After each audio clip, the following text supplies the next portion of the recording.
Welcome students, स्वागत है आपका स्टूडेंट सॉल्यूशन क्लासेस में। हम क्लास 12th आरबीएससी की हिस्ट्री पढ़ रहे थे और हिस्ट्री में हमने शुरू कर दिया था 4th चैप्टर। तो 4th चैप्टर में हम अभी तक जो ये 4th चैप्टर है हमारा मुस्लिम इन्वेजन या मुस्लिम आक्रमण, उसमें हम अभी तक पढ़ चुके थे अरब आक्रमण। फिर हमने तुर्क आक्रमण भी अंतिम क्लासेस में अपनी कंप्लीट कर लिया था और हमने पाँव रख दिया था, एकदम से पाँव टच करवा दिया था हमारा मुग़ल आक्रमण की दहलीज पे। एकदम से हमने अंगूठा ही रखा है अभी तक, और उस अंगूठे को रखते ही हमें एक तपिश महसूस हुई। वो तपिश थी बाबर के आगमन की। जी हाँ, हम पढ़ चुके कि बाबर के आगमन से मुग़ल आक्रमण शुरू हुआ। तो बाबर का आगमन हो गया, तो बाबर का सामना करने के लिए ऑब्वियसली कोई प्रेजेंट रहा होगा। तो बाबर को फेस करने के लिए यहाँ प्रेजेंट थे राणा सांगा। तो उन्हीं के बारे में आज हम जानने वाले हैं स्टूडेंट सॉल्यूशन क्लासेस की इस क्लास में। मैं आशा करता हूँ कि आपको ये लेसन पसंद आएगा। तो चलिए चलते हैं।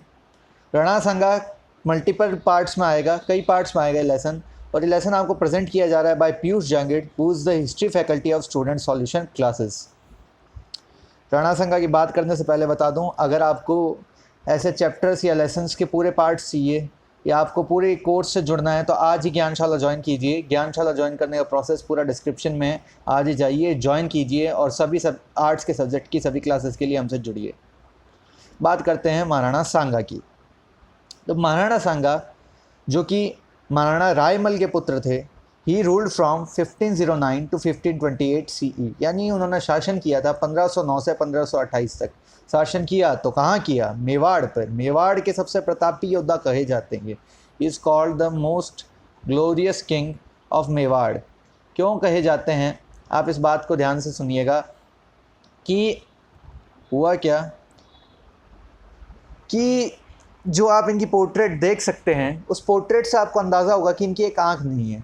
वैसे ही सिर्फ इनकी एक आंख ही नहीं, इनके बॉडी में कई बॉडी पार्ट्स थे जो इनके इंजर्ड थे या जो इनकी बॉडी में नहीं थे, यानी कई अंग विक्षिप्त हो चुके थे। इसके लिए इतने विक्षिप्त अंग होने के बावजूद ये इतने ब्रेवरी से, इतने वीरता से युद्ध लड़ते थे, इसलिए इनको काफ़ी प्रतापी माना जाता है। और इसके ऊपर ही एक क्वेश्चन भी आएगा आगे, जो अगले चैप्टर्स में मैं डिस्कस करूँगा, जो काफ़ी इंपॉर्टेंट क्वेश्चन है आरबीएससी के हिसाब से, जिसके लिए इनका एक टाइटल है सैनिक का भगवना अवशेष, रूइंस ऑफ अ सोल्जर। खैर, अभी बात करते हैं महाराणा सांगा की। तो महाराणा सांगा जैसे ही थोड़े से जवान हुए, he got to a young age, उनका संघर्ष शुरू हुआ। He got into a struggle of succession, उत्तराधिकार के लिए कि गद्दी पर कौन बैठेगा भाई। पिता की गद्दी है, पिता की गद्दी पे कौन बैठेगा, उसके लिए लड़ाई शुरू से शुरू हो गई। पिताजी थे तब से ही।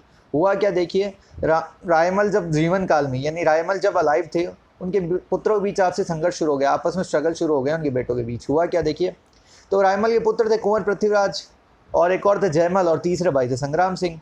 तो तीनों ने अपनी जन्म पत्रियाँ जो होती है, जो अपनी कुंडली वगैरह होती है, एक ज्योतिषी को दिखलाई। They showed it to astrologer. उसने कहा कि ग्रह तो पृथ्वीराज और जयमल के भी अच्छे हैं, कि दो प्लैनेट्स या फिर जो कहते हैं, जो नक्षत्र कहते हैं, वो तो फेवर में पृथ्वीराज और जयमल के भी है, परंतु राजयोग पर who is going to be king, वो है संग्राम सिंह के। संग्राम सिंह होने वाला है। इतना सुनते ही तो दोनों भाई भड़क उठे। उनसे सहन ही नहीं हुई कि ये राजा बनेगा, जो हम दोनों राजा बनने का सपना देख रहे हो, और ये राजा बनेगा हमसे छोटा। ये सुनते ही दोनों भाई संग्राम सिंह पर टूट पड़े, और दोनों, पृथ्वीराज जो बड़ा वाला था उसने उस पर हूल मारी, यानी संग्राम सिंह पर अटैक किया, जिससे संग्राम सिंह की आप पोर्ट्रेट में देख सकते हैं एक आँख फूट गई।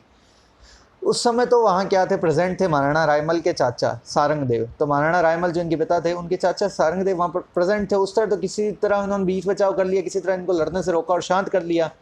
पर धीरे धीरे दोनों आपस में इनमें विरोध बढ़ता गया, स्ट्रगल बढ़ता गया, और सारंगदेव ने उन्हें समझाया कि ज्योतिषी की बात पर क्या विश्वास करते हो, ये कोई ज़रूरी थोड़ी इनकी बात सच्ची भी होगी। लेकिन फिर भी इस बात को लेकर इनमें लड़ाई बढ़ती गई।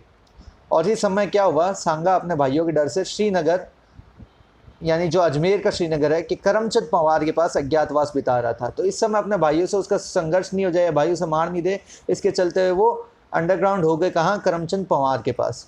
बाद में रायमल ने उन्हें बुलाया और अपना उत्तराधिकारी नियुक्त किया, यानी राजा बनाया, किंग नियुक्त किया। अब देखिए, आपके बुक में मैं कई बार स्टूडेंट्स से मेरे ये एक्सपीरियंस रहा है कि ये टॉपिक है जो कईयों को समझ में नहीं आता कि राणा सांगा जब राजा बने तो गुजरात के साथ मेवाड़ के क्या संबंध थे, गुजरात के साथ स्ट्रगल का क्या क्वेश्चन था, गुजरात के साथ संघर्ष क्यों होता। तो ये अगर आप बुक की लैंग्वेज पढ़ेंगे तो आपको बिल्कुल ये कैप्चर नहीं होगा, बहुत कन्फ्यूजिंग जो प्रॉब्लम है ये। तो आप इस चार्ट से देख सकते हैं। देखिए, पहले क्या था, ईडर का प्रश्न था, गुजरात के साथ संबंध, गुजरात के साथ रिलेशन में क्वेश्चन क्या था, ईडर का। ईडर नामक जगह थी, ईडर पर ये देखो जो स्पाइक्स वाला डायग्राम दिख रहा है आपको, इसका मतलब है किंग। हम इसको किंग मान लेते हैं, इस डायग्राम को हमने मान लिया किंग, ठीक है। तो इसको हमने मान लिया किंग। तो जो ईडर के राजा थे वो थे रावबाण, उनके दो पुत्र हुए, दो बेटे हुए, ठीक है। दो बेटे हुए, एक हुआ सूर्यमल, एक हुआ भीम, ठीक है। एक भीम हुआ, एक सूर्यमल। सूर्यमल को उन्होंने राजा बना दिया, तो स्पाइक्स वाला डायग्राम आप देख सकते हैं, ठीक है। फिर सूर्यमल का भी पुत्र हुआ रायमल, ठीक है। तो हुआ क्या, सूर्यमल जैसे ही थोड़े यंग थे, राजा बने थे, राजा बनने के 18 कुछ महीनों के अंदर उनकी मौत हो गई। तो उनके मरते ही उनका पुत्र बन गया Raimal king. His son got crowned as the king of Idar. यहाँ तक तो बात वही सब चल रही थी, सही। पर जब भीम ने देखा कि देखो सूर्यमल तो मर गया, सूर्यमल इज़ डेड, क्यों ना मेरे पास मौका, मैं राजा बन जाऊँ, तो उन्होंने अटैक कर दिया रायमल पर। भीम ने किस पर अटैक कर दिया, रायमल पर। यहाँ तक कहानी समझ गए आप कि रावबाण थे, उनके दो पुत्र थे, सूर्यमल भीम। सूर्यमल का पुत्र, सूर्यमल के मरने के बाद रायमल किंग बन गया। रायमल किंग बना जब भीम ने अटैक किया, आक्रमण किया, और भीम राजा बन गया। तो इसका अंत में कंक्लूजन, परिणाम क्या आता है इस बात का, यहाँ तक जो हुई प्रोसेस, कि भीम का पुत्र यानी भीम ने खुद के पुत्र को वहाँ का एकदम फुल फ्लेश राजा नियुक्त किया, फुल फ्लेश किंग नियुक्त कर दिया, इलेक्ट कर दिया, ठीक है। उसके बाद देखिए अगली स्लाइड में क्या हुआ। तो रायमल पर जब अटैक हुआ, रायमल बेचारे भागे भागे गए। ये रायमल, दूसरे रायमल है, सांगा के पिता नहीं। तो रायमल जो भागे भागे गए किसके पास, सीधा सांगा के पास शरण ली उन्होंने। ही टुक शेल्टर टू सांगा, ठीक है। ही रैन अवे टू सांगा, और शेल्टर उनके पास ली। यहाँ पे सांगा ने क्या किया, अपनी पुत्री की सगाई, he got his daughter engage to Raimal. तो Sanga got his daughter engage to Raimal, Sanga ने अपनी पुत्री की सगाई रायमल से करवा दी। उसके बाद क्या हुआ, संबंधी बन गई भाई। अब जवाई कुंवर साहब है, कुंवर साहब के कहने पे काम तो करना पड़ेगा, नखरे उठाने पड़ेंगे। तो वही कुंवर साहब की सहायता करने के लिए, हेल्प करने के लिए सांगा ने अटैक किया। अटैक किया किस पे, भारमल पे। ये भारमल कौन था भाई, सॉरी, ये भारमल कौन था, आप बात करते हैं भारमल की। ये भारमल कौन था, भारमल था भीम का पुत्र। He was the son of Bhim, जो भीम इसका चाचा था रायमल का। तो उस भारमल पे अटैक किया। अटैक करने के बाद क्या हुआ भाई, भारमल हट गया वहाँ से, आक्रमण हुआ तब, और इसका रिजल्ट अंत में क्या आया, रायमल एक बार फिर राजा बन गया। जो रायमल अपनी गद्दी से हटा था, वापस आ गया अपनी थ्रोन पे, अपनी गद्दी पे बैठ गया। तो अब यहाँ प्रॉब्लम क्या हुई, देखिए प्रॉब्लम ये थी, ये दो डायग्राम्स देखिए। सांगा का मतलब है रायमल, यानी सांगा को सपोर्ट, सांगा सहायता कर रहे थे रायमल की, सांगा समर्थन दे रहे थे रायमल को। वहीं भारमल को समर्थन, भारमल को सपोर्ट था गुजरात के सुल्तान, गुजरात के सुल्तान मुजफ्फर का। आप दोबारा ध्यान रखेंगे इसको, कि सांगा को जहाँ रायमल का सपोर्ट था, वहाँ सुल्तान मुजफ्फर का सपोर्ट था भारमल को, ठीक है। तो ये गुजरात के और ये मेवाड़ के, ठीक है। इसलिए क्या हुआ, मेवाड़ और गुजरात में संघर्ष हुआ, स्ट्रगल हुआ, क्योंकि रायमल संगा से सपोर्ट प्राप्त कर रहे थे और भारमल किससे, सुल्तान मुजफ्फर से। और इन दोनों की लड़ाई से, इन दोनों की लड़ाइयाँ भी संबंधित हो गई, ठीक है। तो लड़ाई रायमल भारमल की, और जुड़ कौन गए, सुल्तान मुजफ्फर और सांगा। होप करता हूँ आपको समझ में आ गया होगा। अब आगे देखिए अगली साइड में। उसके बाद देखिए क्या हुआ कि 1520 में, इसके बाद क्या हुआ, जब गुजरात और मेवाड़ में संघर्ष होना था, स्ट्रगल होना था, तो 1520 में इस बात के लेकर ही क्या हुआ, मलिक अयाज और किवामुल मुलक, ठीक है, दो नाम याद रखेंगे, दोनों कमांडर थे, दोनों सेनापति थे। तो 1520 में मलिक अयाज और किवामुल मुलक के नेतृत्व में सेना भेजी गई, एक आर्मी भेजी गई मेवाड़ पर अटैक करने के लिए, मेवाड़ पर आक्रमण करने के लिए। किसने भेजी, सुल्तान ने भेजी। पर यह आर्मी असफल रही, सक्सेसफुल नहीं हो पाई अपने अटैक में। क्यों, क्या हुआ, देखिए कि इन्होंने, इस आर्मी के अफसरों में, इस आर्मी के ऑफिसर्स में अनबन हो गई, डिस्प्यूट हो गया, और इस चक्कर में अनबन होने चलते क्या हुआ, यह पूरी तरह से अटैक नहीं कर पाया, आक्रमण नहीं कर पाया, लास्ट में संधि करके इनको वापस लौटना पड़ा, देर वाज ट्रीटी। तो इसको शॉर्ट में इतना याद रखेंगे, an army was sent in 1520 in the leadership of Malik Ayaz and Qiwamul Mulk which wasn't successful due to dispute between officers, के ऑफिसर्स में लड़ाई होगी, इसलिए डिस्प्यूट के कारण सक्सेसफुल नहीं रहा। आज के टॉपिक की अंतिम बात करते हैं कि गुजरात के साथ हमने पढ़ लिया उनका संबंध कैसा था, पर सबसे बड़ा जो मैं कहता हूँ ना हर बार, दिल वालों की दिल्ली, सेंटर में कौन है, दिल्ली। सेंटर में जो होगा पावर उसकी होती है, इंपॉर्टेंस उसकी होती है। तो सेंटर में क्या था, दिल्ली, और दिल्ली में उस समय चल रहा था सल्तनत काल, सल्तनत एरा। तो उस सल्तनत एरा के सुल्तान कौन थे, सिकंदर लोदी। जब सांगा आए तब कौन थे, सिकंदर लोदी। तो सिकंदर लोदी के समय सांगा ने क्या किया, दिल्ली के इलाकों पर अधिकार करना शुरू कर दिया। He started to win over the areas of Delhi, he started to acquire the areas of Delhi during the Sikandar Lodi. परंतु लोदी कभी भी हिम्मत नहीं कर पाया सांगा पर अटैक करने की। उसको ऐसा लगता था सांगा बहुत पावरफुल किंग है, बहुत शक्तिशाली राजा है, इसलिए मैं इन पर अटैक नहीं कर पाऊंगा।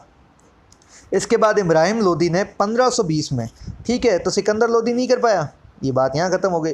उसके बाद सिकंदर लोदी के बाद अगले आए इब्राहिम लोदी, ये याद रखेंगे, सिकंदर लोदी के अगले सक्सेसर उत्तराधिकारी थे इब्राहिम लोदी।